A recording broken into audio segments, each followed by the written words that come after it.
16 मई 2008 नोएडा का एक पॉश इलाका, एक ऐसा घर जहां से सुबह उठते ही पूरे देश को हिला देने वाली खबर आई। एक 14 साल की मासूम लड़की, नाम आरुषि तलवार, अपने ही घर में मृत अवस्था में पाई जाती है और कुछ घंटों बाद उसी घर की छत पर घर के नौकर की भी लाश मिलती है। लेकिन सवाल ये नहीं था कि हत्या हुई, सवाल ये था कि कातिल कौन है। माता पिता, नौकर या कोई तीसरा जो कभी सामने आया ही नहीं। आज एंकर रो की क्राइम स्टोरीज में आप सुनेंगे भारत की सबसे उलझी हुई और रहस्यमयी कहानी, आरुषि तलवार मर्डर मिस्ट्री। आरुषि तलवार, उम्र सिर्फ 14 साल, नोएडा के जलवायु विहार सेक्टर 25 में रहती थी।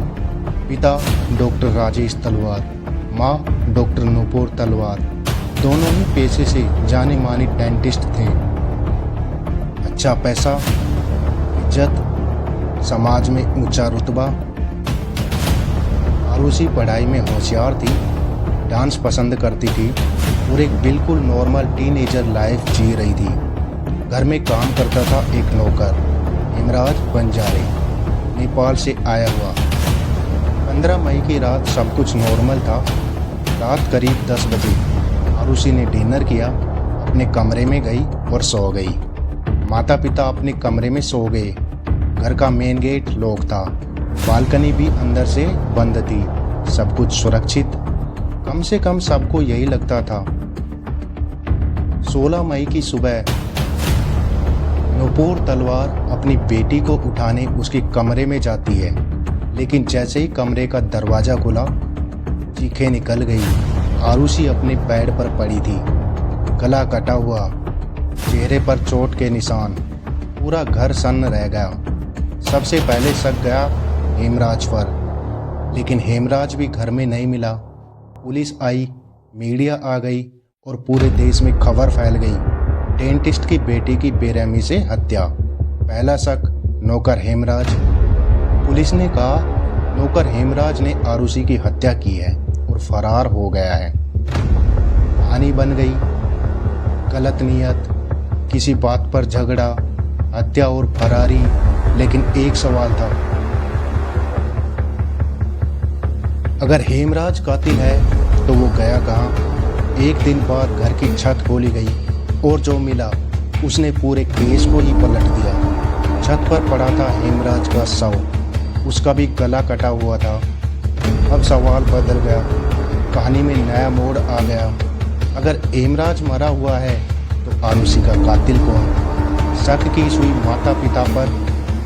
अब पुलिस की नज़र गई राजेश और नूपुर तलवार पर। पुलिस की थ्योरी, माता पिता ने आरुषि और हेमराज को आपत्तिजनक हालत में देख लिया।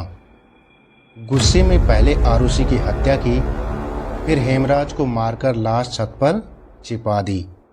मीडिया ने आग लगा दी। टीवी चैनलों की हेडलाइन पर ऑनर किलिंग, माँ बाप बने कातिल, पूरा देश जज बन गया। मीडिया ट्रायल जोरों शोरों से चलने लगा। कोर्ट से पहले मीडिया ने सज़ा सुना दी। राजेश तलवार को गिरफ्तार किया गया।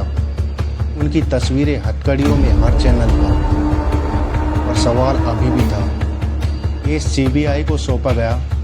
सीबीआई ने कहा क्राइम सीन से छेड़छाड़ हुई, सबूत मिटाए गए, पुलिस की जांच कमज़ोर थी। सीबीआई की पहली रिपोर्ट में कहा गया कि सबूत नहीं है, माता पिता को क्लीन चिट। लेकिन कुछ महीनों बाद सीबीआई ने ही अपनी बात बदल दी। ट्रायल और सज़ा।